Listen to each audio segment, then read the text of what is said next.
Dia Oficial do Patriotário.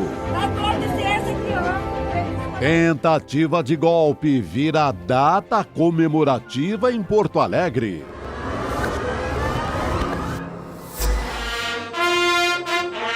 Militares tentam melhorar imagem depois das revelações do esquema de joias. Esse comportamento coletivo não se coaduna com eventuais desvios de conduta. Detalhes com Chico Alves. Jair Bolsonaro entrega para o STF seus extratos bancários. E são revelados contratos milionários de Jair Renan. Veja com Guga Noblar. Pelo pensamento revolucionário do Agostinho Neto. O ICL Notícias, segunda edição, está no ar. A humanidade a se indignar contra a desigualdade.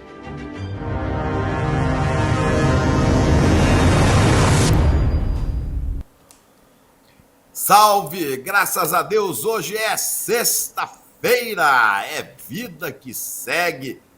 ICL Notícias, segunda edição, está no ar. Muito boa noite, comunidade ICL, boa noite, Gabi, Gabriela Varela e meu queridíssimo irmão e xará Chico Sá. Falando eu aqui diretamente do Rio de Janeiro. Boa noite, Chico Pinheiro, Chico Sá, que mais uma vez estão combinando cores e não estão me avisando, né? Só eu que não estou sabendo das combinações. Telepatia, xará, telepatia, boa noite. Telepatia, sintonia. É isso aí, boa noite para você também que nos acompanha agora, sexta-feira, 25 de agosto de 2023. Você que nos acompanha nos canais Instituto Conhecimento Liberta, Eduardo Moreira no YouTube. A gente tem também o boa noite para quem nos assiste de outras cidades aqui. São Pedro da Aldeia, Indaiatuba, Reino Unido. Sempre tem um ICL Internacional aqui também. Ribeirão Preto, Chapada Diamantina. Nossa, que delícia, Chapada Diamantina. Belo Horizonte, olha só, hein, Chico Pinheiro? Em sua homenagem aqui. Santos, Nova York e Campina Grande também. Que bacana esse pulo, Nova York e Campina Grande. Bom demais. Sensacional, gosto dos dois, viu? E o que a gente tem hoje de aniversário, hein, Chico Pinheiro? Hoje nós temos, para falar de Minas Gerais, eu vou começar hoje falando de Minas Gerais, então eu mando meu abraço aos riopombenses. Rio Pomba, que é o município da zona da Mata Mineira. Rio Pomba é um rio que nasce na Serra do Tugúrio e banha essa cidade que fica aos pés da Serra do Tugúrio. Olha que nome bonito. Rio Pomba, parabéns pelo seu aniversário. Cidade bicentenária, mas emancipada há menos tempo. Viva Rio Pomba, viva Minas Gerais. Viva Minas Gerais e viva todo o povo também, né, de Rio Pomba. Muito que bom. Brasilzão, né? Cada dia a gente faz uma viagem aí com esse aniversário e umas se conhece, outras não, mas que país! Que delícia. Vamos pedir aqui para o nosso pessoal, né, que está nos acompanhando, para a nossa comunidade de CL, aquele like. Vai aceitar o dedo do like, né, gente? Sim. Começou já sexta-feira e a gente já pede aqui logo de cara para você que nos acompanha ativar o sininho para não perder nenhum ICL Notícias. Cada 10 likes, uma cerveja depois do programa. Muito bom. Ixi, aí a gente vai se complicar também, hein, Chico Sá? Vai ser muito cerveja. Não, fica na promessa, um dia que se encontrar a gente paga, né? É isso aí. Então deixa o seu like, manda o seu vídeo também, você que faz esse programa junto com a gente, com a nossa equipe. Manda o seu vídeo na horizontal, um comentário sobre o programa, sobre os assuntos que a gente vai discutir por aqui, pelo WhatsApp, 15 segundos, 11 98 899 2893. E com isso já passo a palavra para você, Chico Pinheiro. Eu quero falar de Brasil e de Minas Gerais. Eu me lembro, há 40 anos, estava eu na Praça da Liberdade, em Belo Horizonte, assistindo, ouvindo o discurso de posse de Tancredo de Almeida Neves como governador de Minas. Estávamos ainda sob o jugo da ditadura militar. Estávamos ainda sob a bota da infâmia, do absurdo. E Tancredo, eu estava ao lado de um grande mineiro, um grande poeta, parceiro de Milton Nascimento, Fernando Brant. Chovia uma chuvinha fina.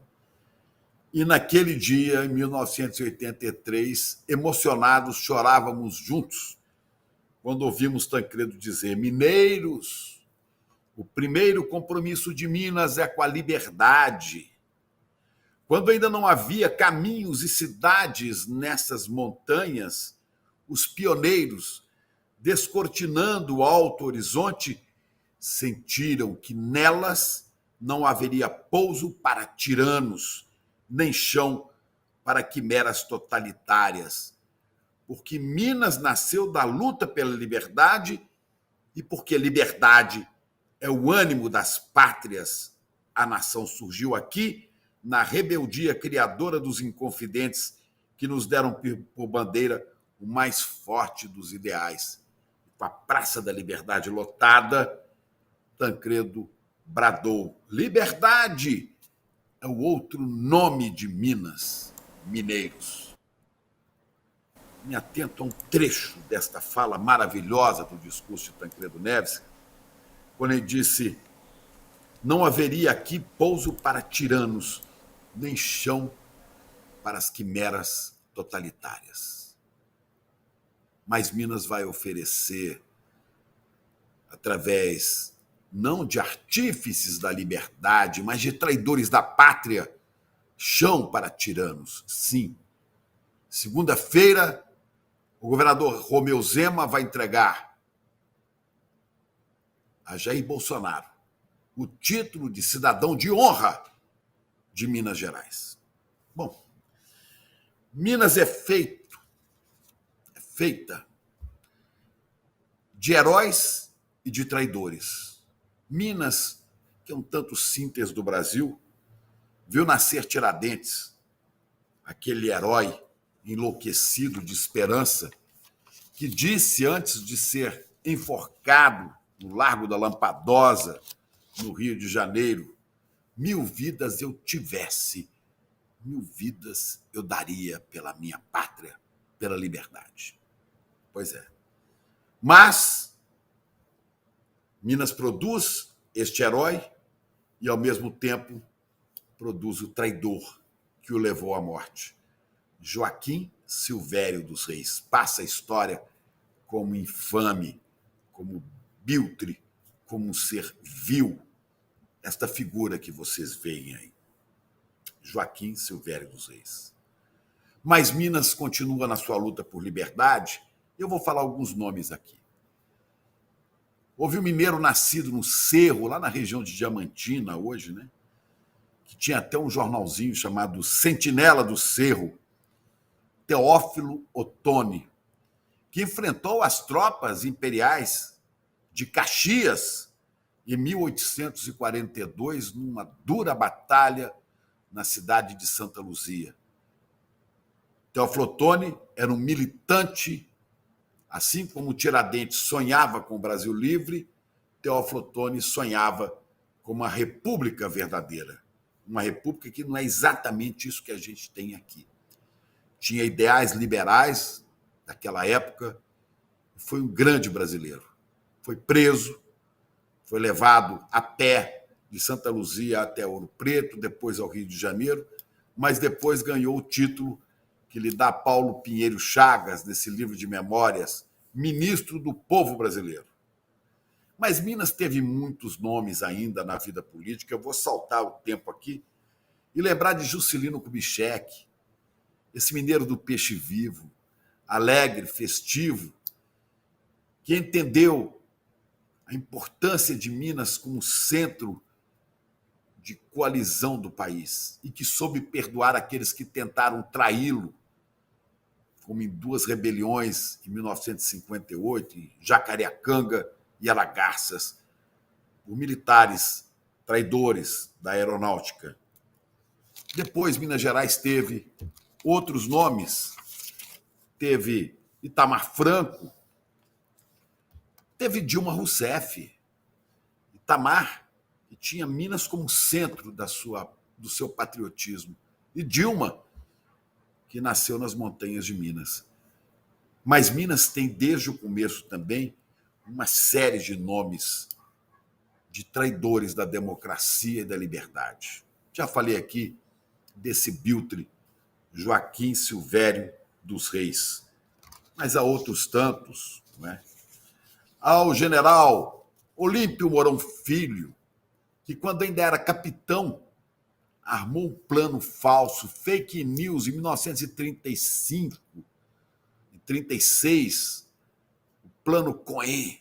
Era um plano que dizia que os comunistas iam tomar conta do Brasil. Esse plano serviu como base para uma feroz ditadura, a ditadura do Estado Novo, em 1937, ditadura de Getúlio Vargas e seus militares, general Eurico Gaspar Dutra, Góes Monteiro e outros tantos. Há outros na história de Minas.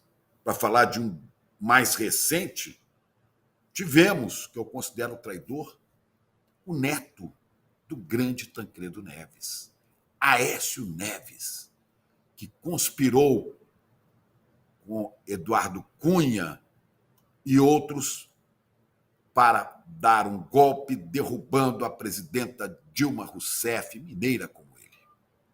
Aécio aprendeu pouco desses grandes ideais de seu avô. E temos mais recentes, como o general Braga Neto, general candidato a vice na chapa de Jair Bolsonaro. Mas os nomes tanto de grandes libertários de Minas como de traidores estão na história. E aí não podemos nos esquecer deste que é o governador do estado hoje, Romeu Zema, que segunda-feira, Romeu Zema, que pode, quando terminar o seu mandato, se refugiar na fazenda, em Rifaina, que não é nem Minas Gerais, já é dentro do estado de São Paulo. Este que trai a memória de Tancredo e faz de Minas abrigo para tirano. Repousa em Minas, traz para Minas outro biltre, energúmeno, vergonhoso, Jair Messias Bolsonaro, dito cidadão de honra de Minas Gerais. A história ainda vai escrever essa história. No futuro será escrita essa história. E não faltarão mineiros como Carlos Drummond de Andrade, Pedro Nava, olha o Drummond aí, Pedro Nava, como João Guimarães Rosa, ou como Fernando Brant e Milton Nascimento, que cantam os valores mais profundos de Minas e nos deixam esta mensagem de liberdade, de fraternidade e de verdade na história, na mente e nos corações dos mineiros. A liberdade e a democracia continuam vivas nesse sopro de vento que varre as montanhas de Minas Gerais. Eu gostaria muito que esse vento movesse os corações dos mineiros para que protestem na segunda-feira. Para que na segunda-feira, no palácio que se chama Palácio Tiradentes, que é a sede do Legislativo Mineiro, protestem contra esse dia de infâmia, o dia em que Bolsonaro, pela mão de um coronel, que hoje é deputado, o nome não importa, mais um traidor, dará a Bolsonaro, num papel, o título de cidadão de honra de Minas Gerais. Não podem ficar impassíveis os mineiros que conhecem a sua história. E hoje, 25 de agosto, dia do soldado, eu dedico o meu trabalho a alguns grandes soldados da história de Minas Gerais, começando, é claro, pelo alferes Joaquim José da Silva Xavier, o Tiradentes, mas sem me esquecer de um mineiro que faz aniversário hoje. Carlos Alberto Libânio Cristo, que faz 79 anos. Meu querido amigo Frei Beto, a quem o país deve 4 anos de liberdade. Passou 4 anos no cárcere por defender os ideais de liberdade de Minas Gerais, de democracia e de dignidade. Meu querido Frei Beto, parabéns pelo seu dia. E que os mineiros não se esqueçam que traidores, se os temos, temos também sonhos e mineiros que constroem a liberdade. É isso. Dedico isso a Beto, falo para os mineiros com todo o meu coração e peço, não aceitemos impassíveis a esse título infame para este que se homiziou na Flórida, este Biltre, este que ainda há de parar com justiça atrás das grades, Jair Messias Bolsonaro. Mineiro, jamais. Viu, Chico, Gabriela? Protesto. É difícil, né? Pois é, difícil. que homenagem, né? Por quê? Difícil ser mineiro nesse momento. Nossa Senhora. Protesto. Voto com o editorial do Xará. Tem que protestar, porque é no momento de... Digamos que estivéssemos ali em 2018, ainda naquela febre da ilusão bolsonarista. Aí um mineiro ou outro não sabia quem era esse camarada. Não tinha acompanhado a história dele, ali como um péssimo militar. Chegou lá e tal, vamos homenagear Jair Bolsonaro. Mas hoje... Depois de tudo que aconteceu...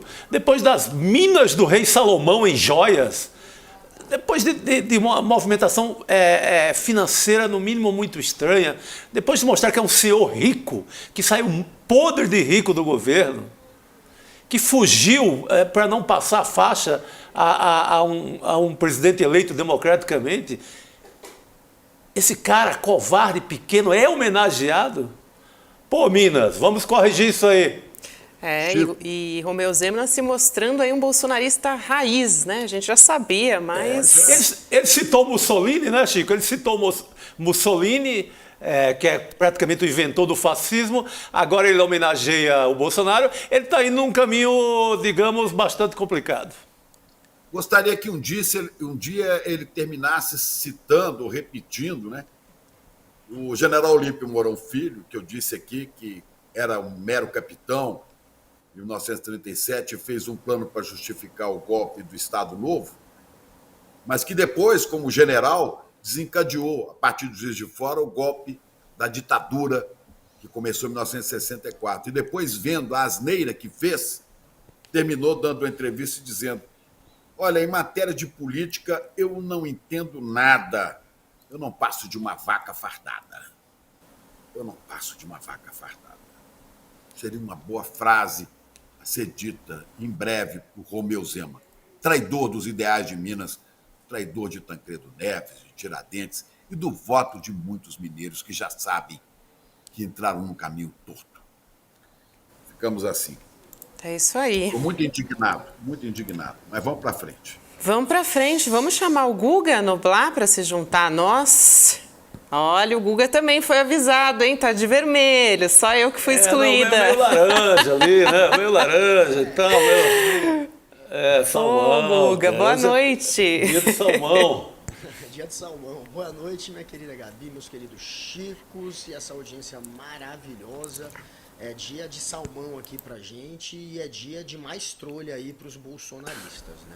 Guga, o seu áudio tá meio baixo, não tá? Eu achei que era só pra mim, mas não é só pra mim, não. A culpa é minha. Agora sim. A gente quer te ouvir, Guga. Colocar sua voz pra fora. Guga, antes da gente começar aqui nosso assunto, só queria registrar aqui que muita gente repara aqui nos looks que a gente vem que a gente usa, né? No segunda edição. Os críticos de moda Gabriel aí. Soares diz: Chico Charme está super elegante.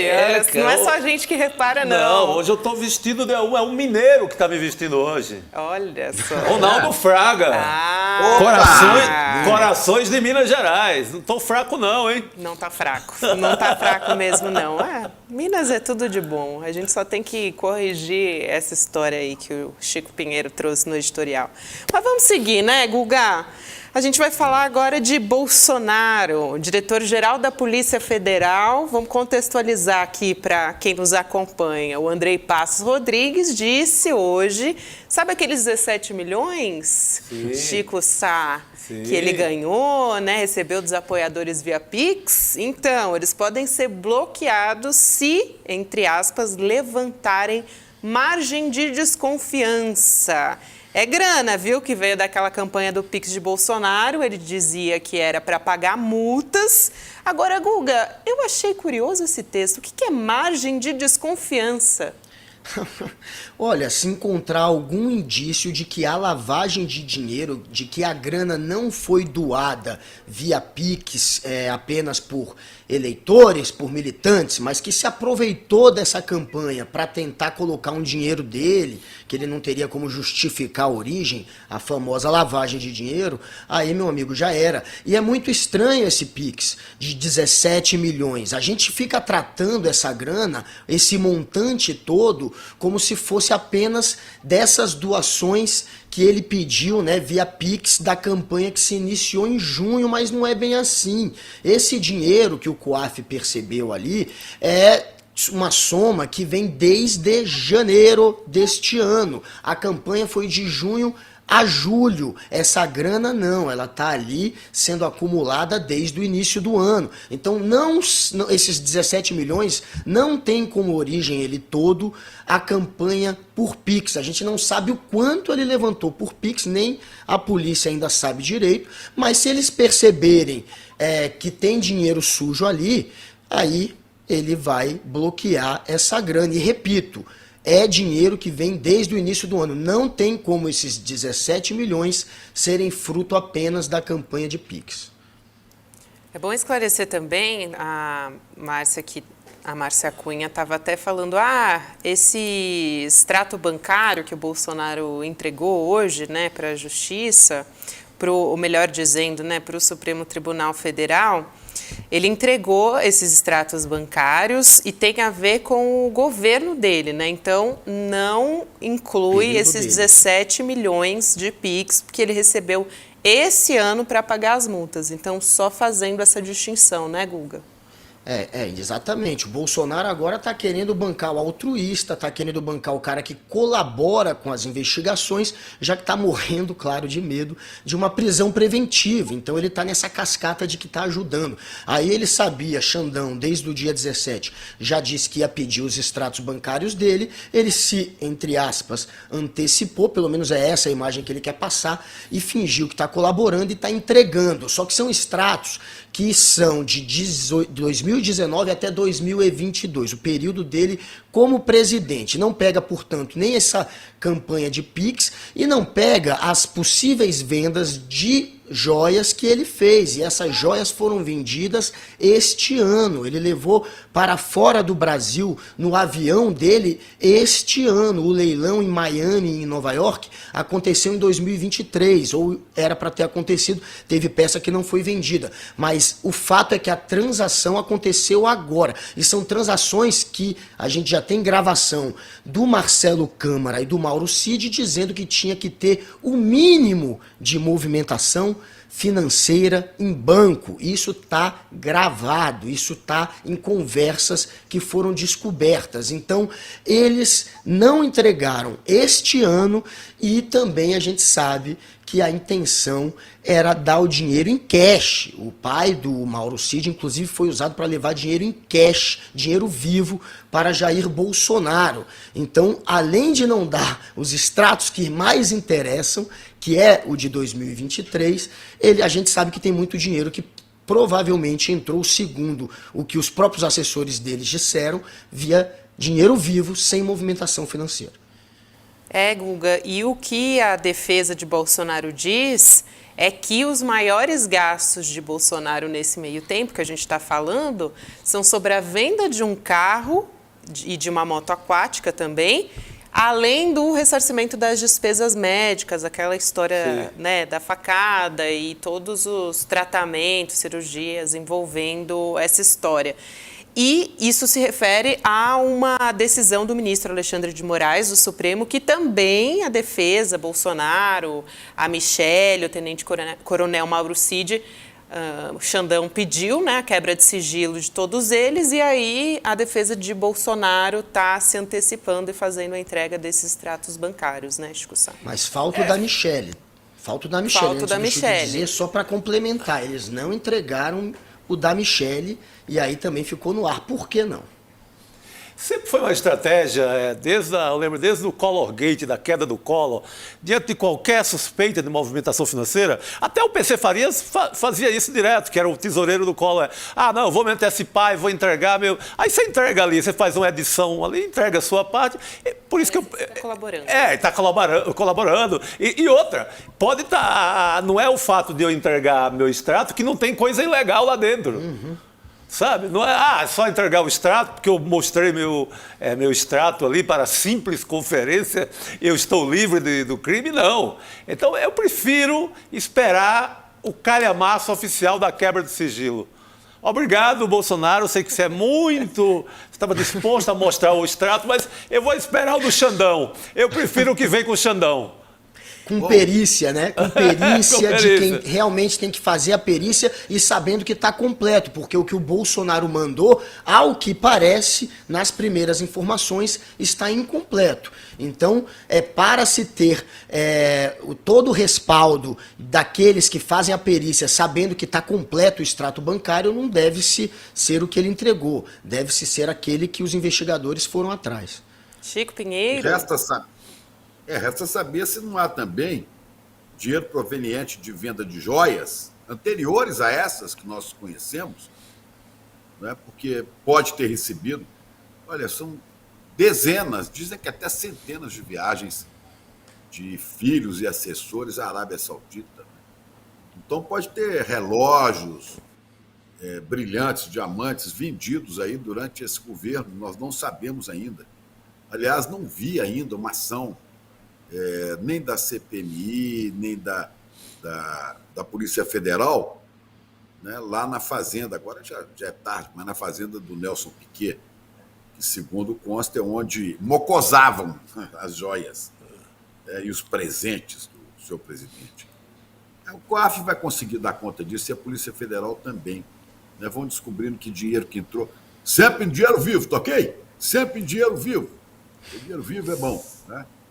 E assim você falou desde das rachadinhas, do peculato, né, da família, tradição na família Bolsonaro.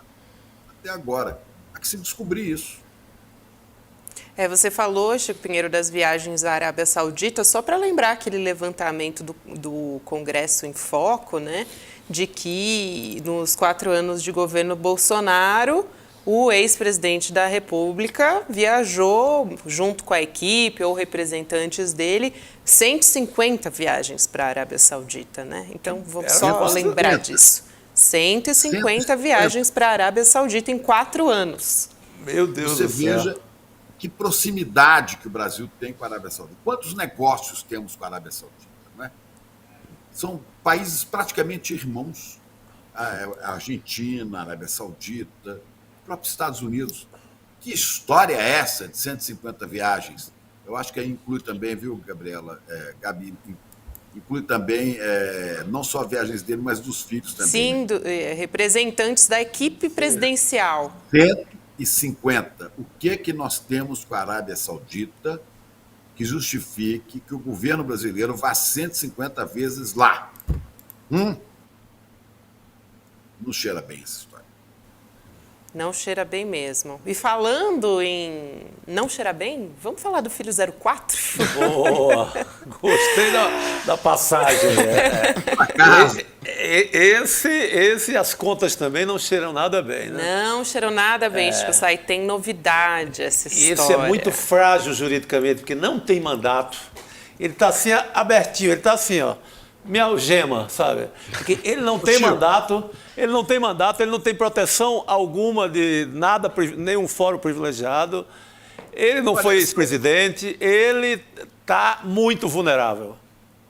Fosse eu o 04, eu já estava tentando processar meu irmão, né? Eu estaria danado da vida com meu irmão, Flávio, assim, ele é um pobre coitado, imbecil, ele não tem onde cair morto. Que história é essa? Ele não sabe nada, não tem onde cair morto. Bom, não tem onde cair morto, mas está lá no Balneário Camboriú recebendo R$ 9.500 de salário, né, do senador lá de Santa Catarina, o senador, agora me foge o nome aqui, mas está lá. Não, é o Jorge Seif. Jorge Seif, isso. Não tem onde cair morto. Ele tem 107, ele tem 107 opções para cair morto, 107 imóveis da família. Não, quem disse que não tem onde cair morto foi o Flávio Bolsonaro. Só que apesar de ele dizer isso, é interessante, porque a empresa do Jair Renan, que é a RB Eventos, faturou 4,5 milhões de reais com contratos de propaganda e mídia. Olha só, essa história foi revelada na coluna Na Mira do site Metrópolis. Então, ontem o Filho 04, a gente trouxe a história aqui no ICL Notícias, segunda edição, foi alvo de uma operação de busca e apreensão, né, na Polícia Civil do Distrito Federal por investigação de uma organização criminosa envolvida em fraude, lavagem de dinheiro, quer dizer, 171, né? Agora, Guga, o cerco está se fechando também, mais ainda do entorno da família Bolsonaro. E é interessante, né, esse faturamento, se o Flávio Bolsonaro diz que ele não tem onde cair morto. Como assim? Pois é, como é que não tem onde cair morto se tem uma empresa de sucesso como a RB, né? A RB funcionou entre 2020 e 2023 e pelo período de um ano entre 2021 julho de 2021 e julho de 2022, teve essa grana que eles faturaram, abocanharam 4,5 milhões em contratos de mídia, apesar da empresa, na época, ter um capital social de 105 mil reais. Era uma empresa que não tinha histórico, que não tinha renda e que mesmo assim conseguiu contratos milionários. E aí o interessante é que depois o Jair Renan doou a empresa, doou a RB para o seu amigo Marcos Aurélio Rodrigues dos Santos. Repassou a administração da empresa para ele de graça, doou para ele, e a empresa acabou fechada depois de um tempo e ninguém nunca entendeu. Como uma empresa que conseguiu um sucesso arrebatador em tão pouco tempo fechou? Por que fechou? Lembrou até a história da fábrica de chocolates de Flávio Bolsonaro, aquele que tinha uma loja de chocolates que vendia muito em dinheiro vivo, ganhava mais dinheiro vivo do que o normal, aquela loja ali. Faturava muito mais do que todas as outras lojas de chocolate da mesma marca em shoppings, e mesmo assim Flávio Bolsonaro também vendeu a parte dele e deixou o negócio. Por que eles abandonam negócios tão bem sucedidos? Temos Flávio Bolsonaro, temos agora Jair Renan, esse que está envolto numa série agora de suspeitas, já que está metido aí junto com o ex-coach dele de tiro, o Maciel Carvalho. Eles estão metidos numa história de criar uma centena de empresas para tentar esconder aí patrimônio, para tentar evitar imposto e para lavar dinheiro. Então, é essa situação do Jair Renan, que, como falou o Chico, não tem foro privilegiado. Já vai passar uns dias em cana, tem grande chance sim, se continuar surgindo todos esses indícios contra ele. Tá tentando, né? Tá tentando. O foro privilegiado, mas aí só em 2024, viu? Tem que esperar 2024. Agora, o Jair Renan, se nada der certo para ele, ele pode virar coach, né? Para explicar como é que ele virou um empresário de sucesso. Assim. Ele é associado com um coach, né? Tinha alguém nesse rolo que a Polícia Civil do Distrito Federal foi atrás, tem um coach também no meio. É isso. E Guga, você falou da loja de chocolate. do Flávio Bolsonaro, eu lembro que o balanço dava conta que é como se todo dia fosse dia da Páscoa na loja de chocolate do Flávio Bolsonaro. O movimento dele era todo dia tinha coelhinho da Páscoa, assim, não tinha mudança. Tanto fazia ser 10 de abril como 5 de maio, todo dia era dia de São João, tudo era Páscoa. O movimento era lá em cima, na hora de lavar o dinheiro. Pois é, teve essa história, né, que fizeram. Era Páscoa todo dia e era dinheiro vivo também. Certo. Ou seja, era muita grana em dinheiro vivo numa loja de chocolate. Claro que acendeu o alerta vermelho, todo mundo imaginou e imagina que isso foi lavagem de dinheiro. E mesmo assim, mesmo com esse sucesso, uma Páscoa eterna dentro da loja dele, ele resolveu vender. Ô, gente, e mesmo com essa história toda da família Bolsonaro, tem agora o Dia do Patriota, né? Não é só Minas Gerais que sai manchada aí com esse ato oficial ligado ao golpismo. Querem comemorar o Dia do Patriota. Como é que é essa história? Em Porto Alegre, os vereadores decidiram instituir o dia 8 de janeiro, gente, o dia do golpe, tá? Aquele fatídico domingo que as pessoas invadiram o Congresso, invadiram a sede dos três poderes para quebrar tudo, né? Quer dizer, virou o Dia do Patriota. Vi até um comentário muito bom do nosso colega, nosso amigo Leandro Demore, ele falando, quero entender melhor esse dia. Então, o Dia do Patriota vai ser comemorado no dia que eles dizem que o Flávio Dino e que o Lula fizeram armação? Não é essa a tese? A tese do bolsonarismo é que foi uma armação, dia 8? Então vão comemorar dia 8? Tem alguma coisa errada aí, né, Guga? Não faz patriotários, né? Patriotários. Porque não deu certo, golpistas. acabaram presos. Ainda tem uns aí que ainda vão ser descobertos, que é patriotários que acharam que podiam mudar o país a partir daquela palhaçada que fizeram lá. Palhaçada, me perdoem os palhaços. E o Alexandre Bobadra, que foi o autor, né, desse pedido para o Dia do Patriota, né? O vereador Alexandre Bobadra, do PL, e hoje do PL, né, ele perguntou, né, entre aspas, por que no Brasil quem se considera patriota torna-se motivo de chacota? Porque tenta comemorar o Dia do Patriota num dia do golpe, no dia 8. Isso já é um motivo de chacota. O cara é um idiota completo. Mas, enfim, é essa a contradição. Além de tudo, num dia em que eles dizem que foi armado pela esquerda. Não faz sentido nenhum. Olha lá. E o um vereador patriota que aí. foi caçado. Dá para não rir numa coisa dessa? Não dá, né? O patriota Tem que rir. ainda grita, viu? Porque tá sem som. Tem o grito dele, Brasil e tal. Hoje eu tava no aeroporto.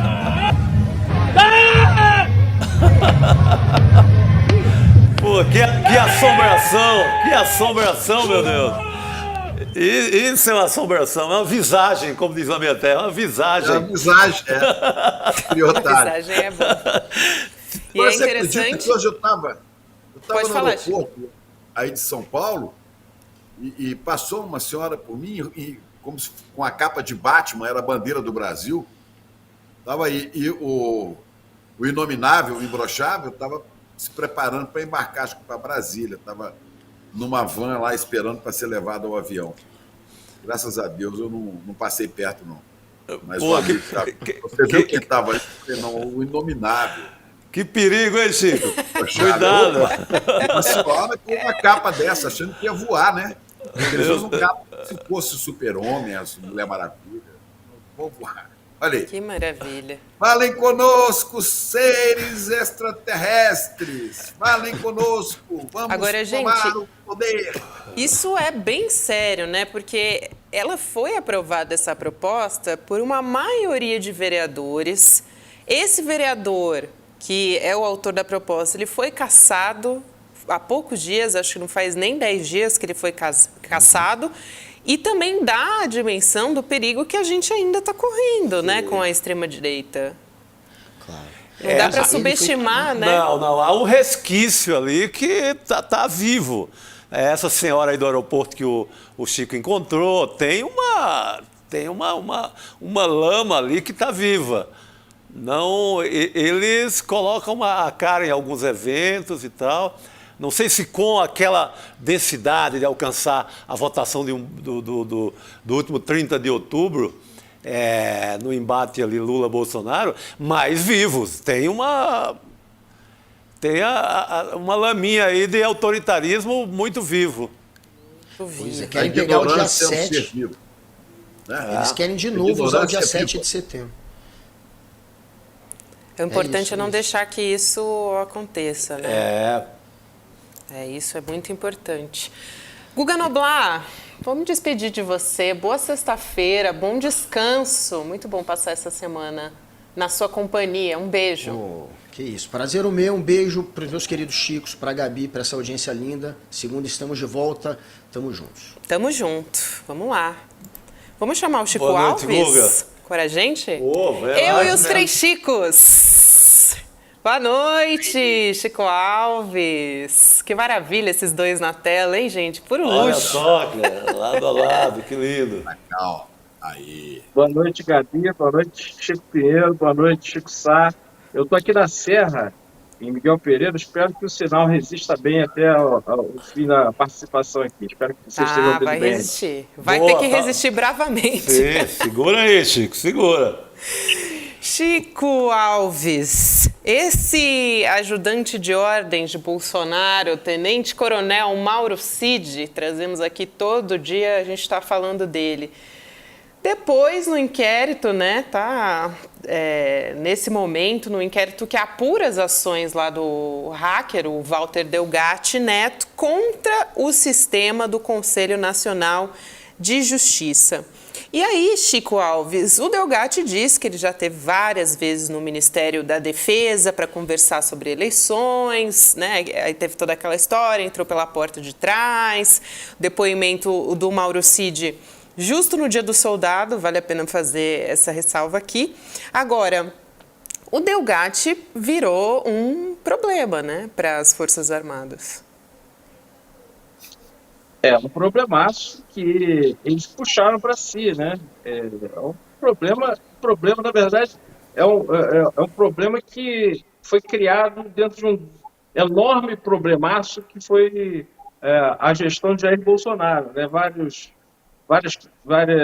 distorções na atuação das Forças Armadas aconteceram e a campanha contra as urnas eletrônicas, a campanha contra o processo eleitoral brasileiro foi uma dessas distorções criadas por eles próprios. Eles sucumbiram à campanha de ataque de Jair Bolsonaro às urnas eletrônicas, participaram o ministro da Defesa de então, Paulo Sérgio Nogueira, o general Paulo Sérgio Nogueira, mergulhou de cabeça nessa tarefa e a ponto de aceitar, pelo que Delgatti falou, né, foi o próprio Bolsonaro que exigiu que ele fosse encaminhado ao Ministério da Defesa e o pessoal do Ministério da Defesa aceitou que o hacker, já então considerado criminoso, fosse até lá. Segundo o blog, se não me engano, da Andréa Sadi, informa, ele foi até lá mascarado, né? Entrou no prédio do Ministério da Defesa mascarado para ir participar daquela farsa e dar argumentos para questionar as urnas eletrônicas. Então, é um problema que as Forças Armadas têm assim, por conta do próprio... uma parte das Forças Armadas que se associou ao golpe. E é uma pena, é triste para quem é militar das Forças Armadas, que hoje, dia 25 de agosto, dia do soldado, a imagem de soldado que vem à cabeça principal, a mais difundida, é justamente essa que a gente estava vendo ali, do Mauro Cid, que foi depor no meio de vários crimes, acusado de vários crimes, foi depor com a farda do Exército Brasileiro e, infelizmente, no dia 25 de agosto, dia do soldado, o soldado que mais tem aparecido na imprensa é esse aí, que tudo indica, vai ser considerado criminoso no final das acusações, é o que tudo indica, e traz o nome, traz o crédito para as Forças Armadas lá para baixo, porque eu não sei se a maioria das pessoas sabe, mas soldado, todo militar é originalmente um soldado, assim como todo todo jornalista é um repórter, originalmente, o cara pode ser editor, pode ser apresentador, mas originalmente a gente é repórter. Assim, todo militar é soldado, seja ele general, tenente-coronel. Então, a imagem de soldado desse dia 25 de agosto que a gente tem é Mauro Cid depondo, se calando, sendo alvo de várias acusações, os e-mails dele sendo escarafunchados e vários outros em torno dele também nessa vergonha. Chico, a imagem dos militares está muito ruim e até a Márcia Cunha cunhou o termo harmonização institucional, que é o que os militares estão tentando fazer, né? Uma operação de redução de danos na imagem. E hoje, que é dia do soldado, como disse... Mas está complicado, ficou feia a imagem, tá complicado ajeitar esse negócio aí. Exatamente. E cirurgião vai sofrer. Vai sofrer, não é fácil. Vai sofrer tanto quanto uma harmonização facial que aconteceu essa semana aí. O curioso, Gabi, é que nessa campanha aí de harmonização institucional, como é que a Márcia falou? Harmonização institucional, exatamente. Essa harmonização institucional, uma das metas é explicar para a população para que servem as Forças Armadas. Você vê a que ponto a gente chega. Quando o governo vai ter que fazer uma campanha para dizer para que servem as Forças Armadas, que não seja para confabular golpes, planejar golpes, é porque realmente o papel, a imagem das Forças Armadas estão em um momento muito ruim e precisa mesmo, mas eu acho que mais do que uma campanha, o que é necessário é que as Forças Armadas mudem o seu tipo de atuação, façam uma autocrítica e mudem o seu tipo de atuação, né? Porque do jeito que estão até agora, nem eu estou vendo essa autocrítica e nem tenho certeza de que elas vão mudar daqui para frente esse tipo de atuação, desse planejamento golpista que ainda hoje a gente tem notícias por aí de resquícios nas Forças Armadas.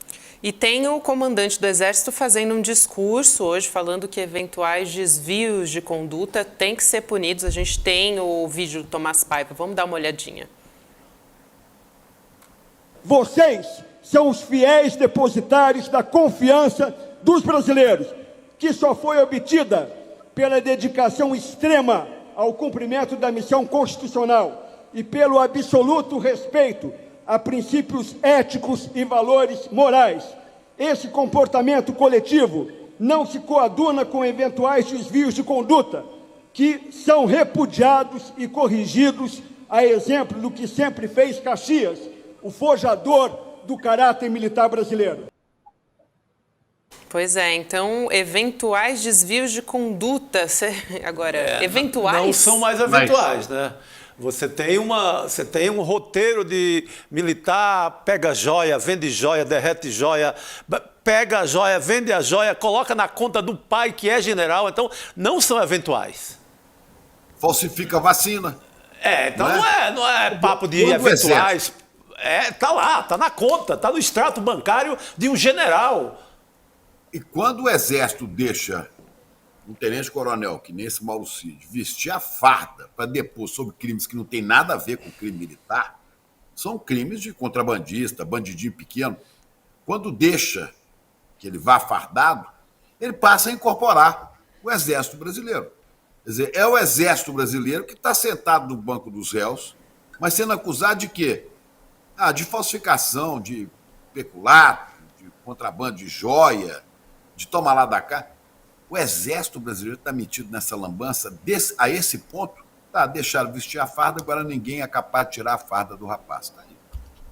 Agora, Gabi, eu queria chamar a atenção para o seguinte: o general Tomás Paiva, apesar de toda a ênfase que os generais falam daquele jeito, aos arranques, né, gritando e tal, e como se estivesse falando uma coisa muito importante, nem sempre é. Né? Dessa vez poderia ser mais importante ainda, porque ele disse que todos os desvios de conduta serão refutados e corrigidos. Faltou ele dizer que deverão ser punidos também. É isso que falta nas Forças Armadas. A correção não é só, vou tirar daqui e vou botar ali o sujeito que errou. Tem que Não, punir Xará. também. Porque o que acontece nas Forças Armadas é justamente isso.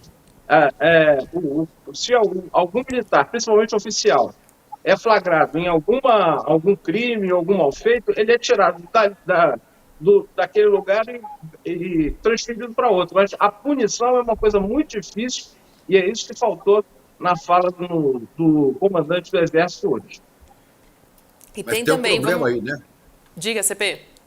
Não, tem um problema aí, é porque nós não sabemos ainda, talvez a Polícia Federal já saiba, ao apreender o celular não do filho Mauro Cid, do Lorena Cid, o pai dele, o general, né? Sim. Ali possivelmente há contatos, é provável, com vários outros generais e gente do alto comando. E aí fica difícil você dizer que vão ser punidos. Que hora que chegar nessa turma de 4 estrelas, 3 estrelas, como é que faz? Se chegar. Se chegar. Então vão ser punidos? vai continuar tudo do jeito que é, né? Vai continuar tudo do jeito que está. Se não tem punição. Os civis são punidos, eles próprios, militares, defendem que os civis que cometem crimes e malfeitos tenham que ser punidos, óbvio. Mas os militares não são punidos, aí não dá, né? Aí continua tudo como antes. Só Aí não tem harmonização que dê jeito. Só É paisanos serão punidos. E tem o outro caso que aconteceu essa semana, que vale a pena a gente recordar, que foi Lula reunido com José Múcio, os comandantes também militares. Isso foi na semana passada, na verdade, né? Ficou combinado que vai ser lançada uma campanha para explicar o que fazem as Forças Armadas. Olha a que ponto chegou, né? Sim. A gente tá nesse momento, saiu isso não foi hoje, na verdade, né? Essa história da campanha do Lauro Jardim, saiu no jornal o Globo. Agora, isso é claramente uma tentativa de harmonização institucional, né? Assim, de limpar realmente a vamos mostrar bala. o que a gente faz, sei lá, somos nós que levamos a comida para as aldeias indígenas distantes, tentar de todo jeito. Aí você vai na memória imediata, você lembra de que há menos de um ano eles estavam junto com o Bolsonaro boicotando toda e qualquer política que pudesse beneficiar os indígenas. Já fica feio de novo. É muito difícil remendar a imagem das Forças Armadas sem passar, como disse o Chico Alves, por uma punição.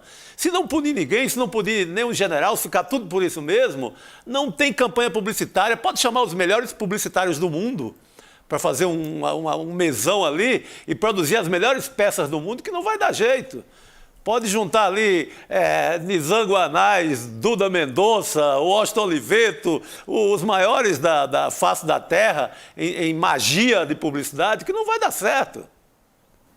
Ô Chico, você sabe que eu fiz curso técnico de publicidade antes de fazer jornalismo. E a primeira lição que eu tive nesse curso técnico é o seguinte: não adianta boa propaganda para o mau produto. Então, se eles querem mesmo que a imagem mude, a gente tem que mudar as próprias Forças Armadas. Agora, ninguém está querendo aqui demonizar as Forças Armadas. É óbvio que, como você falou aí, são muito úteis em várias áreas remotas, são os militares que viabilizam medicamentos e constroem pontes e fazem vários serviços que são relevantes.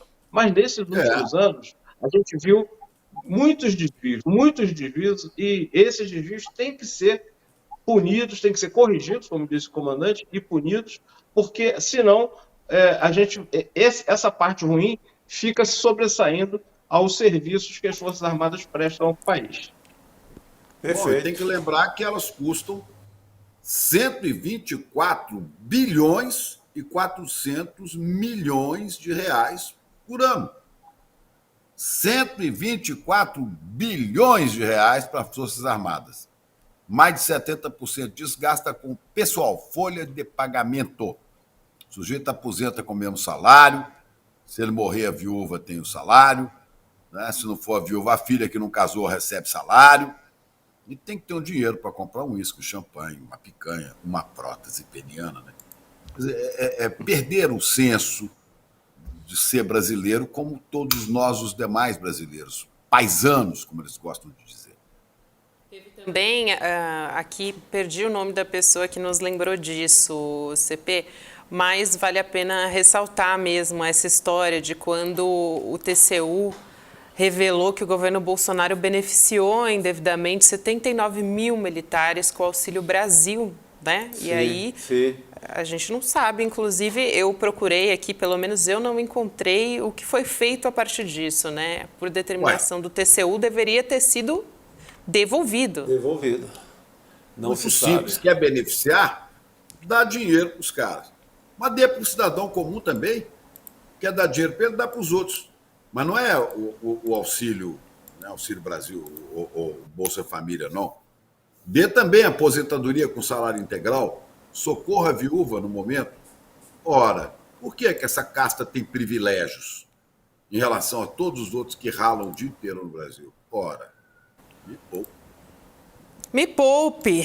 E vamos falar de outros desvios de conduta, que tem aquela investigação da Polícia Federal revelando que o tenente-coronel André Luiz Cruz Correia é aquele militar do GSI que participava lá dos grupos de Zap, sabe, Chico Sago? Pistas. Sim. Ele fazia a segurança presidencial do presidente Lula e fez pelo menos 5 viagens nacionais e internacionais com o presidente Lula. Nossa, voando com o inimigo, o filme. Isso, ele foi exonerado já, né? Mas mesmo assim é uma falha absurda na segurança do presidente Lula, né? Daí que, lembra que alguém mandava os relatórios pro Cid, não é, Chico? Lembra que Chico Alves, nosso CP... A gente tem que identificar, né, Chico? Aí os 3 Chicos. CP, CA, tem que ser... Chico Alves. Mas lembra, Gabi, daquela história que na caixa de e-mails lá do Mauro Cid... 17 mil e-mails. Dos 17 mil e-mails,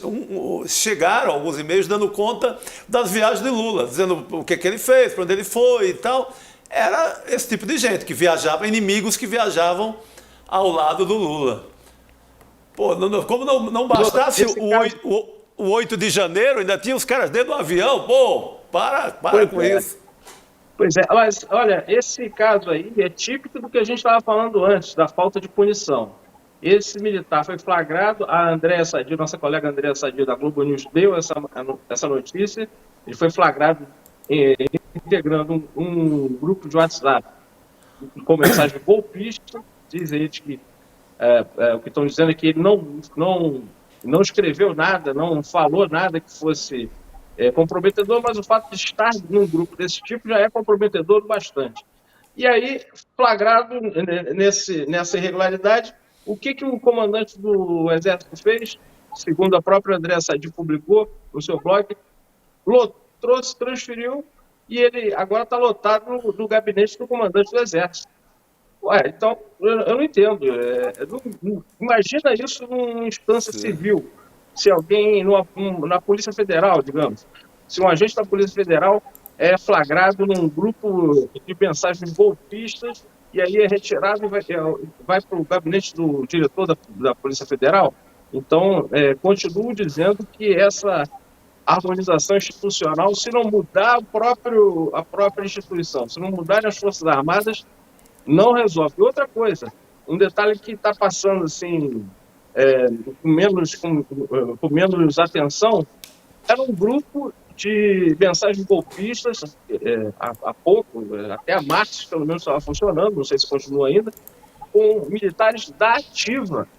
Não era só esse de segurança do Lula que estava lá, não. Eram militares, outros também eram da ativa. É a notícia que dá a Andréa Sadi.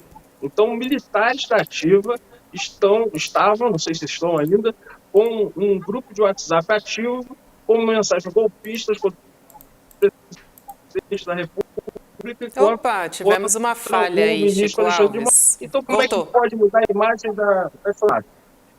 Que eu digo assim, militares da ativa estavam integrando um grupo de WhatsApp com mensagens golpistas contra o presidente em exercício e contra o ministro Alexandre de Moraes. Militares da ativa. Então, como é que quer mudar a imagem das Forças Armadas desse jeito? Assim não tem jeito. Não tem jeito. Se continuarem fazendo política, não dá. Estão na eleição ainda, estão em grupinhos fazendo fofoca política, não dá. É golpe, né? Sugerindo golpe, né? Mais do que a política já seria ruim se fosse propaganda para um ou para o outro. É mais que golpe, mais do que política, é golpismo, né?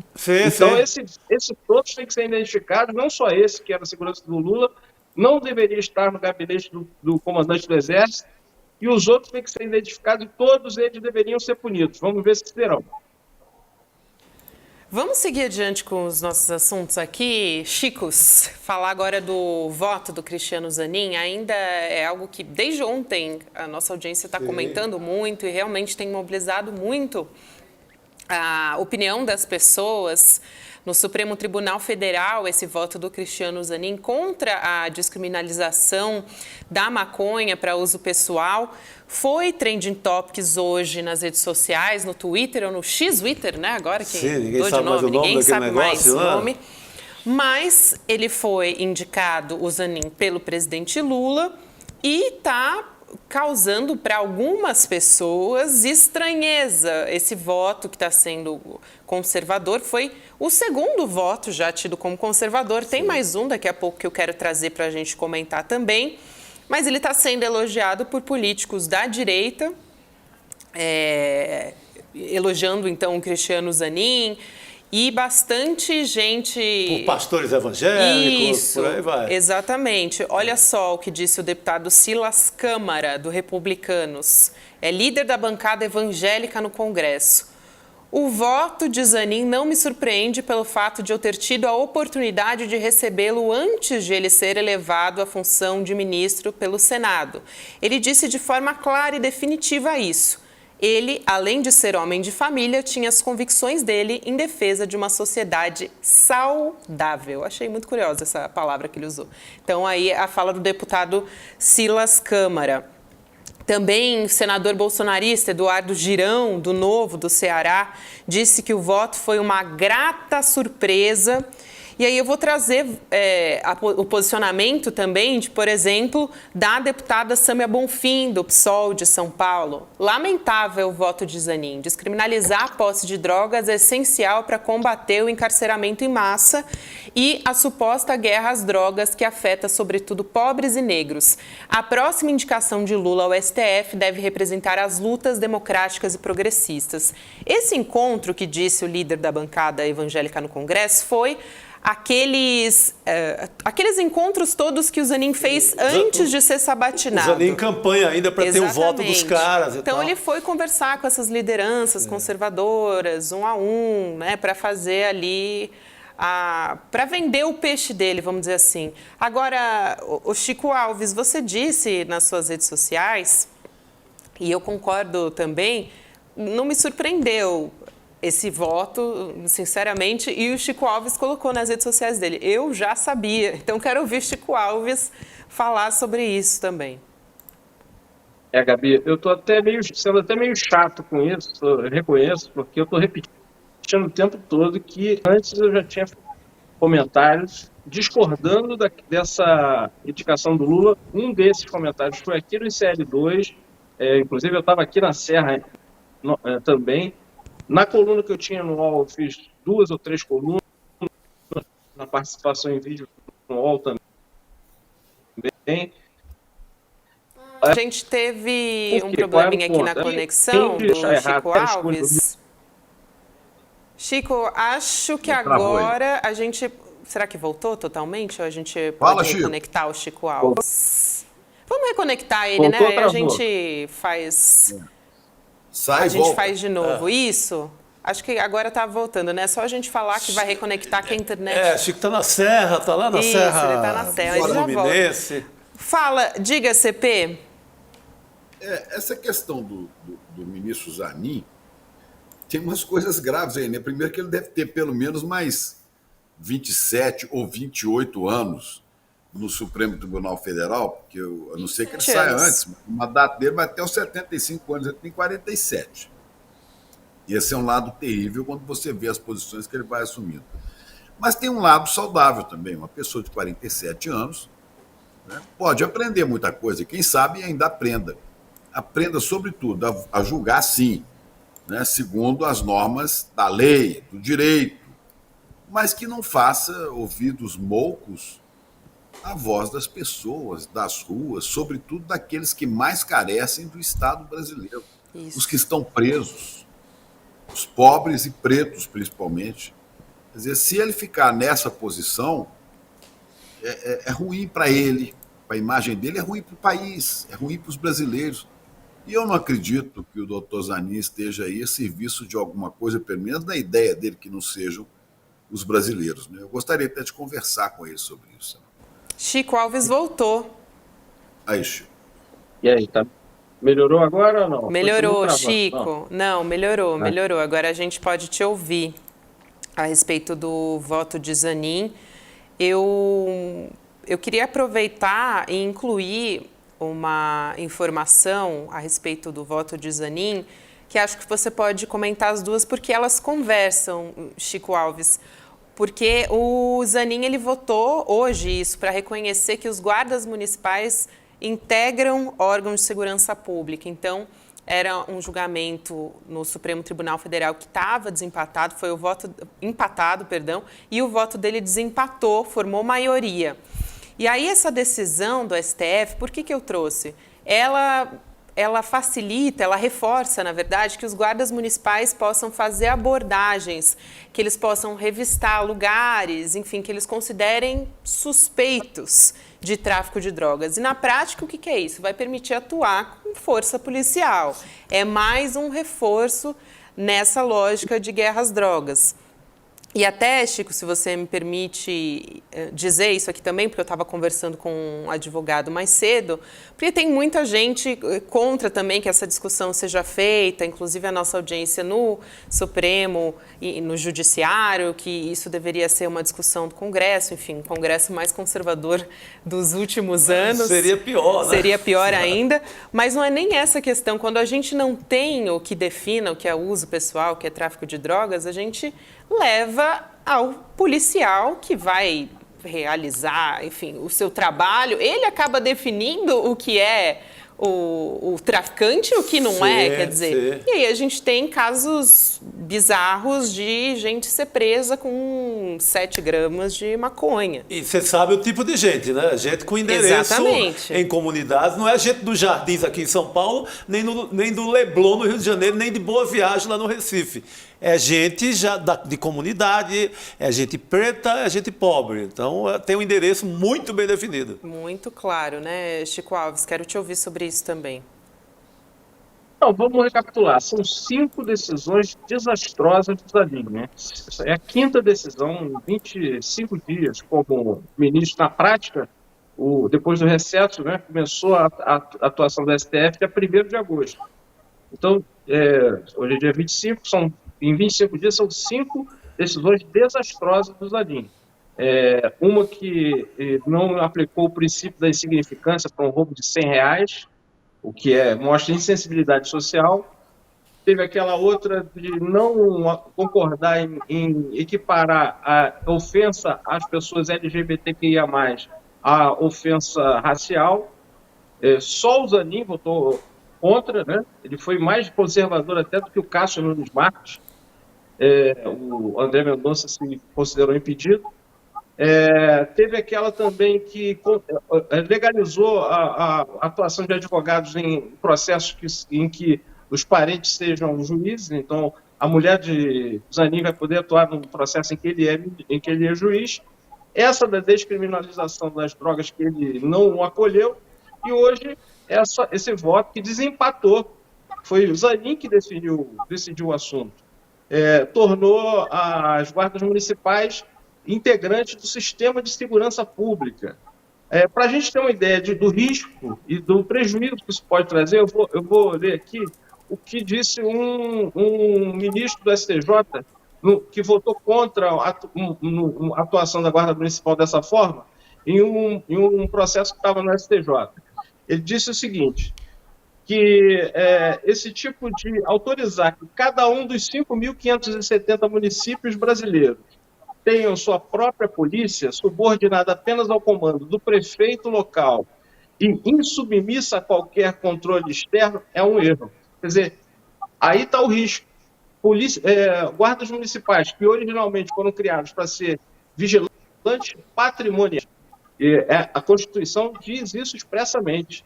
Eu conversei há pouco com o doutor Pedro Serrano, que confirmou, a Constituição diz, né, que o guarda municipal é praticamente um vigilante um pouco mais equipado para proteger os bens do município.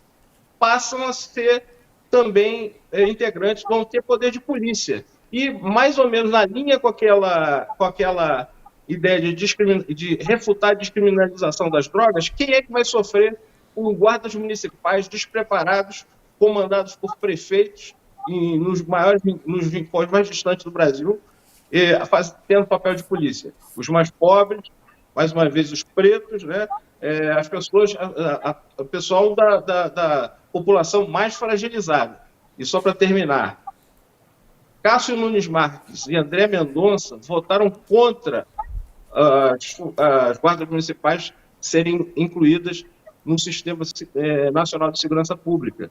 E Zanin desempatou e votou a favor. É quase milícia, hein, Xará? Quase milícia.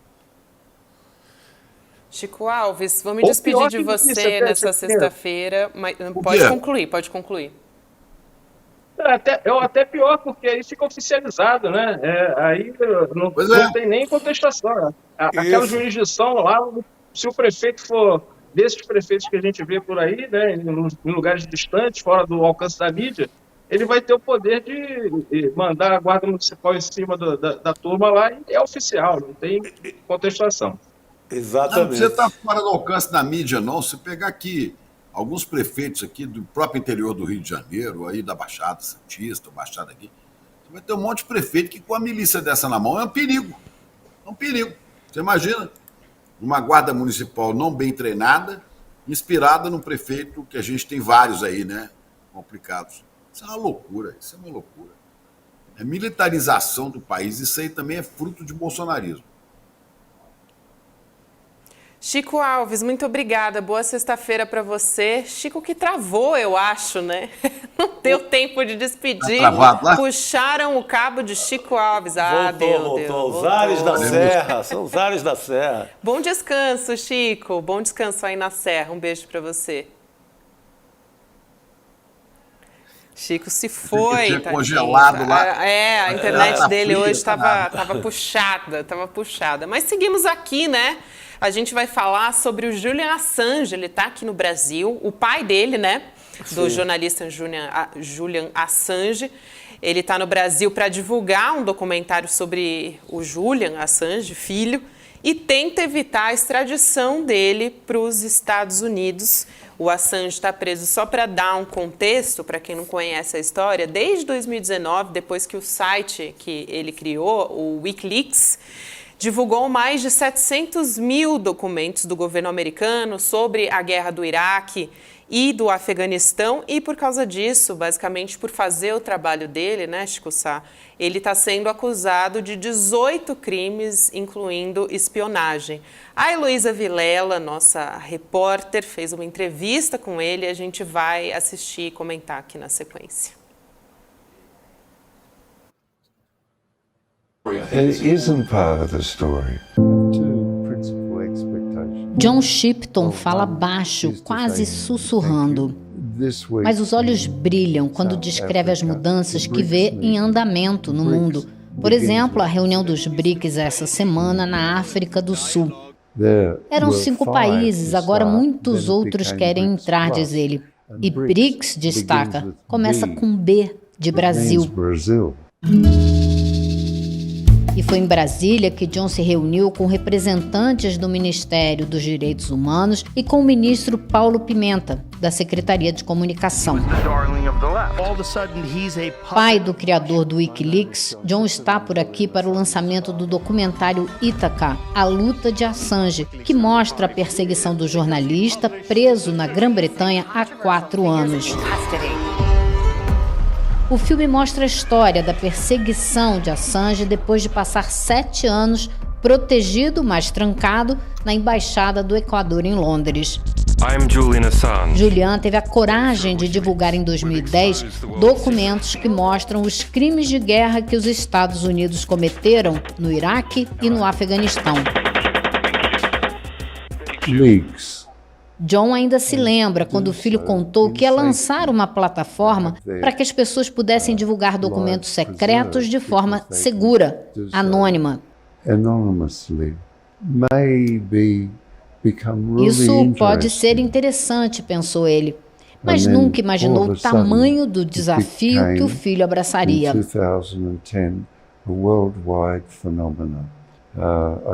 Agora, afirma, a vida dele sempre corre risco.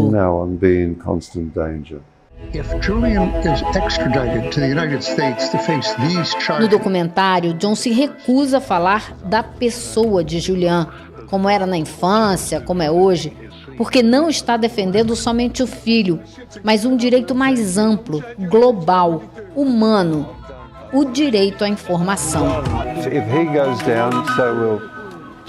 Ele criticou a chamada mídia tradicional, que considera comprometida demais, especialmente nos Estados Unidos. Mas é aí que os olhos brilham, quando fala da mídia independente se multiplicando pelo mundo afora. Eu não gosto da palavra esperança. Prefiro fé, diz ele. E nessa multiplicação das mídias independentes, ele acredita com todas as forças. Acha que só assim o mundo vai mudar. E mais, diz que país algum sobrevive muito tempo suprimindo a capacidade de sua gente.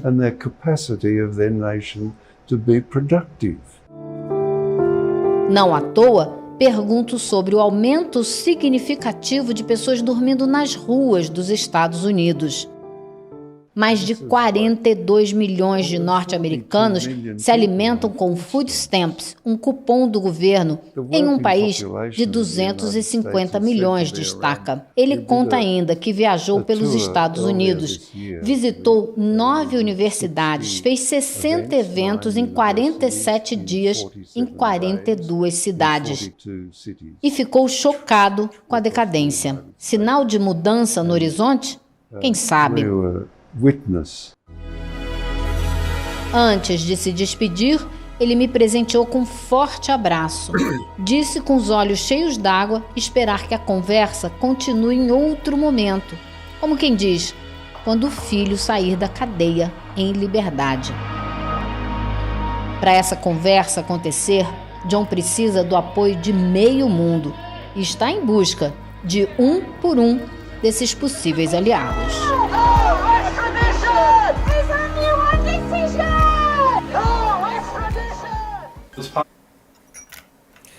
Essa história, toda vez, a gente já conhece a história, mas toda vez a gente se choca, né? Se sensibiliza. É impossível não sensibilizar, né, CP?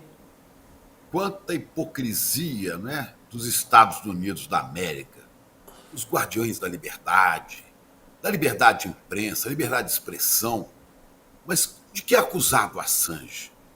De mostrar o lado podre da política americana no exterior, de mostrar os assassinatos cometidos sob ordens do presidente do Pentágono, no Afeganistão e por aí vai. Agora a pessoa que revela este lado podre, né, pode ser punido. Quanta hipocrisia desses que apontam os dedos para os nossos países, né, às vezes até com alguma razão, aqui ou ali, né, apontam o dedo para vários dos nossos países da América Latina, né, dizendo que a imprensa age mal, né, ameaça, mas eles fazem pior, despejam todo o peso desse império hipócrita em cima de um jornalista que nada mais fez a não ser cumprir o seu dever e cumprir da maneira heróica, porque ele sabia que estava exposto a esses riscos, né? Eu gostaria de ter feito o trabalho que ele fez, mas eu teria medo, deve ter tido medo de fazer o que fez, de mostrar as entranhas podres do sistema da Casa Branca dos Estados Unidos da América. É isso. Agora você imagina... Esse papel de hipocrisia, né? Agora, você imagina também para esse pai, né, que está fazendo uma jornada em diversos países para apresentar a história do Julian Assange. Ele esteve, inclusive, em várias cidades brasileiras para apresentar o documentário sobre a história do Assange. Ontem foi em Porto Alegre. E aí o Leandro Demore, nosso colega, gravou um vídeo emocionante com o pai do Assange e disse que vai mostrar para o Julian Assange. Vamos ver como é que foi. Começar a filmar e eu vou pedir o seguinte: da próxima vez, ó, tô filmando vocês, tá? Da próxima vez que você falar com o Julian e puder mostrar um vídeo para ele, você mostra esse vídeo dizendo que o Brasil está desejando que ele saia e que ele possa viver uma vida como ele prometeu para você. Ele prometeu que não vai mais entrar em encrenca, vai viver como um monge. Então ele pode viver como um monge no Brasil. Então essa galera vai bater uma salva de palmas para Julian.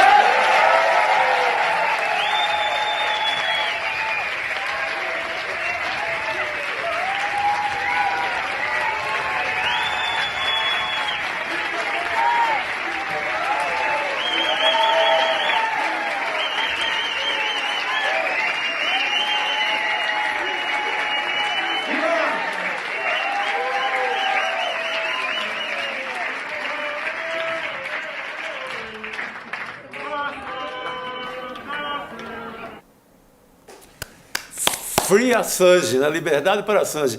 Porque Fiquei arrepiada com o vídeo. Que bonita essa luta desse pai, né, Chico e Gabi? Que bonita a luta desse pai, né? Tentando e mostrar o óbvio. Quem vai ser condenado vai ser o jornalismo. Sabe? E a gente vê no Brasil o pequeníssimo espaço que a mídia dita profissional, comercial, dá para essa história. Quase nada, né? Em sintonia total com o pensamento do governo americano. E outra, se extradita o Assange para os Estados Unidos, adeus. É praticamente uma pena de morte. Então, estamos lutando por isso. E você pega entre os líderes do mundo, os governos do mundo, pouquíssimos deram apoio. Tem o Lula com o governo brasileiro, o governo mexicano, mas conta-se nos dedos o número de países que estão apoiando a luta do Assange. Então, é uma luta utópica, mas bonita e comovente, né? A forma como esse pai sai pregando pelo mundo inteiro, não só pela liberdade do filho, mas pelo direito da gente aqui no ICL dizer o que pensa, investigar quem deve ser investigado, mostrar documentos, né, Xará? É essa luta bonita que faz o pai dele. A gente está Teve não várias tá ouvindo. Agora sim. de assinar um documento anistiando. Não, nós erramos, né? mas não fazem isso. Ele mexeu com as entranhas do poder armado, do poder do império. Isso custa caro, né? Mas vai seguir sendo um pouco o nosso ídolo, o nosso líder, né?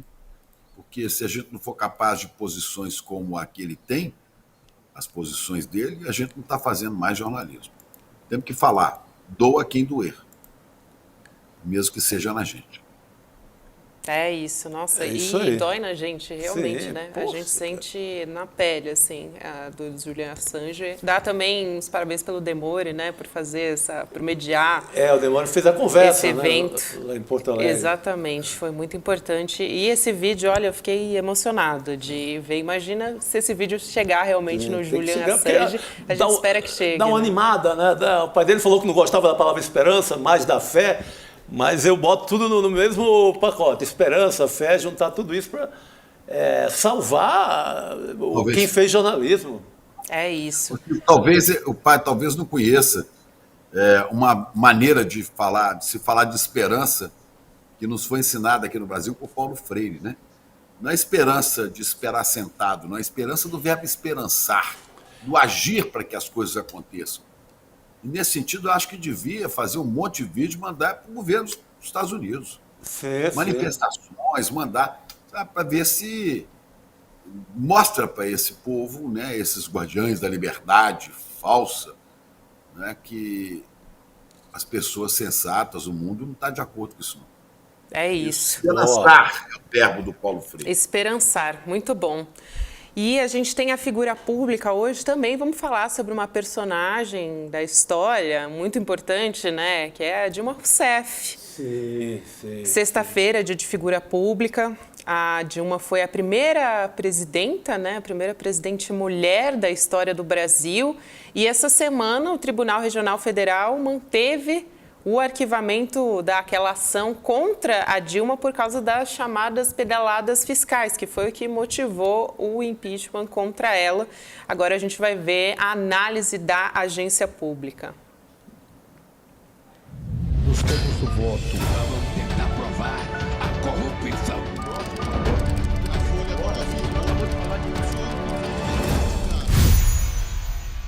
Hoje vamos falar de uma mulher que deveria estar nos principais cadernos de todos os jornais do país. Vamos falar dela.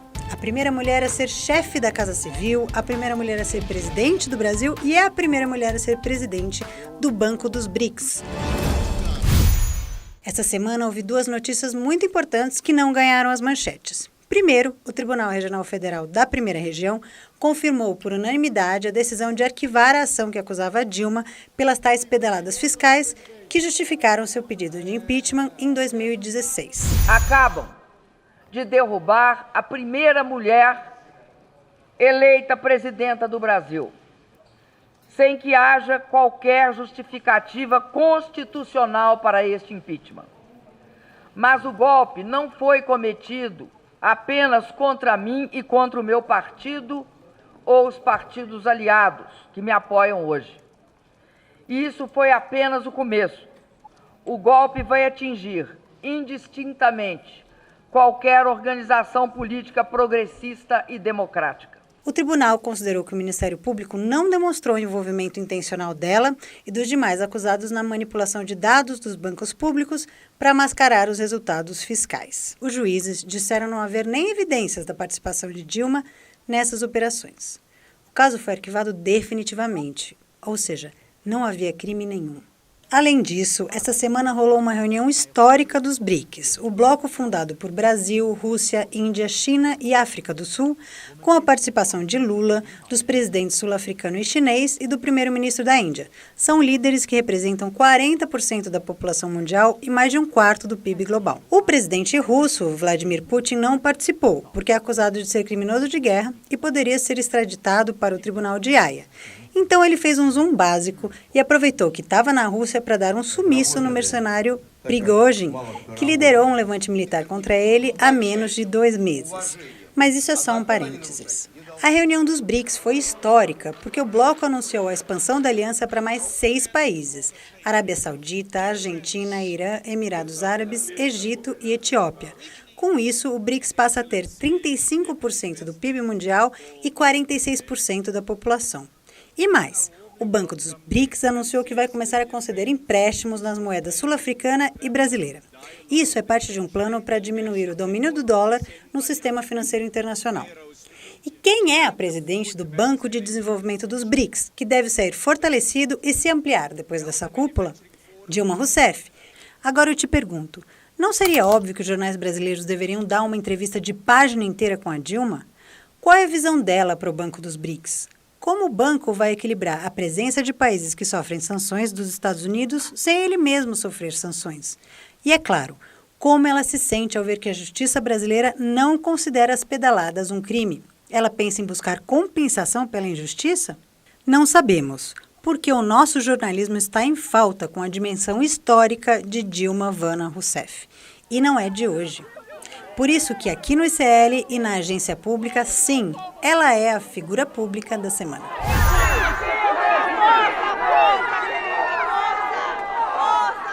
Ficamos por aqui, mas eu queria lembrar para vocês que estamos na reta final da nossa vaquinha para passar a limpo a história do Samuel Klein, o fundador das Casas Bahia, e dos crimes sexuais dos quais ele é acusado contra crianças. Precisamos de R$90 mil e só faltam 5 dias. Então, tira o escorpião do bolso, doe 5, 10, R$20 pelo Pix e ajude a gente a levar essa história para milhares de pessoas. Segue o nosso Pix, contato@apublica.org. E até semana que vem. Importantíssimos os pontos que a Natália Viana trouxe hoje, hein? Importantíssimo. Ela vai em cima de uma questão fundamental essa semana. Você viu o destaque que a mídia comercial, chamada comercial, deu para o arquivamento definitivo das tais falsas pedaladas? Notinha desse tamanho. Pé de página, quando é o jornal impresso, coisinha de nada. Todo mundo assim meio envergonhado, escondendo. Por quê? Porque fizeram aquele festival contra Dilma, né? Fizeram aquele massacre, verdadeiro massacre. Teve jornalista convocando gente para Paulista para derrubar Dilma. Isso não é papel de um bom jornalista. Então, envergonhado, agora, Chico, você viu, ninguém deu nada. Ninguém deu nada. Era para ser manchete do Jornal Nacional. Eu falo do Jornal Nacional porque é o principal da televisão, mas vale para SBT, para todas as TVs. Era para ser manchete em todos os portais, para qualquer um. Sabe, não só ficar no ICL, na pública, na imprensa dita independente ou alternativa. Isso era obrigação, depois da mentira, do Festival de Mentiras, era obrigação. E olha, a gente só vai crescer como no jornalismo no Brasil se a gente pedir esse tipo de desculpa. Chegar num dia que é arquivado, pedir desculpa a Dilma, pedir desculpa. Colocar um erramos monumental no céu de São Paulo, de neon, erramos. O jornalismo tem que ter essa grandeza. Tem que ter para avançar, para melhorar. E o maior beneficiado pelo golpe dado em Dilma, está aí, vai receber uma homenagem segunda-feira com um cidadão de honra de Minas Gerais. Acorda, Minas! É isso, vai dar meu recado final. Vamos chamar os melhores momentos da semana agora? A gente vai ver os momentos do ICL Notícias, segunda edição, que chamaram a atenção nessa semana. Vamos lá.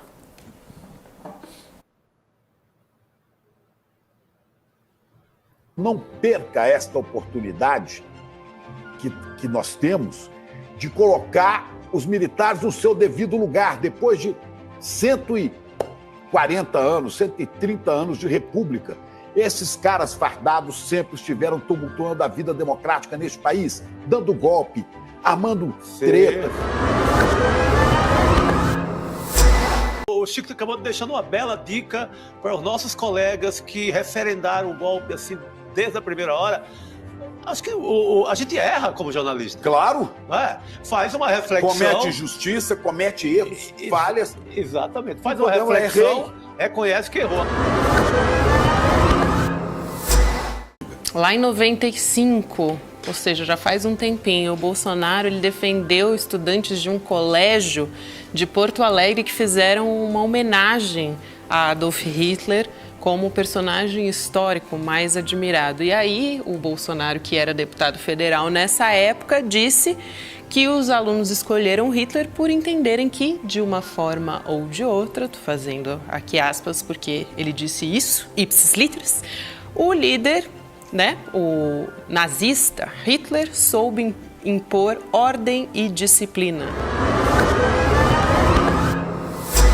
O líder do golpe é quem? É quem repassa a ordem. Quem está repassando a ordem para um empresário abonado, cheio de dinheiro e muita influência também entre o empresariado. Ele, Jair Bolsonaro, mais uma vez à frente do golpe. Hoje foi um dia complicadíssimo, apesar de aparentemente não ter acontecido nada, né? A gente chegou lá para a CPMI às 9, disseram que só ia começar às 11. Às 11 não começou nada. Daqui a pouco veio a notícia que foi adiado para as 2 da tarde. Às 2 da tarde veio a notícia que estava cancelada. Deus, pátria, família e suruba. No caso do capitão, pelo menos, né? Qual deles? O capitão de Manaus que se gaba Menezes. de participar das Qual farras. deles? Porque podia ser Coronel Menezes. Sodoma e Gomorra bolsonarista.